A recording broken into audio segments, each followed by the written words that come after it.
কে দাও কোথায় পেলে? ছোট মাদের বাড়ি থেকে এসি। ছোট নারকেল গাছটা কেটে ফেললো? হ্যাঁ, দে আমাকে দে, কেটে দিই। তোকে কাটতে হবে না, আমি পারবো। আরে দে না, কাটি এখন হাত কেটে ফেলবি। আমি কেটে দিছি। থাকা কাটতে হবে না, এই দিন আমাকে দে। তো আমি খেলছি নাকি? দাও ফুটে করে দি।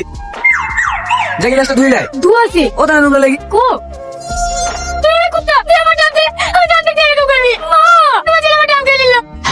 বিরাট মিষ্টি। হেলে জ্যাকেটে খাগা, দেখা ভিতরে কিছু আছে কি? কি হইছে? এটা কোন জানো ছোট মাদের বাড়ি থেকে ডাবতে চলে আসলো, খেয়ে নিল করে খেয়ে নিল। তুই জানিস তো ওইরকম দিস কেন?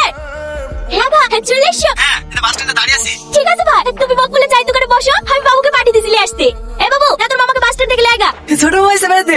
না, তোর বড় মামা। বড় মামা আবার কি আসছে? কাল থেকে রোজা না, রোজার মাসটা আমাদের মসজিদেই মামাতি করবে। আর থাকবে কোথায়? আমাদের বাড়ি। শুনে আমাকে বাড়ি থেকে চলে যেতে হবে। কি রে দাঁড়িয়ে থাকলি যে? চলে আইগা।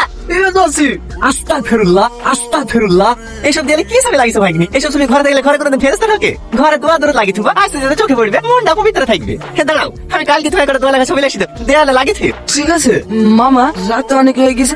আপনি কোন ঘরে শোবেন? পাঁচ ঘরে নাকি? না না, তুই মা ভাইনে একসাথেই ঘুমাবো। তেহরি খাওয়ার সময় তোমাকে ডেকে দিতে হবে না।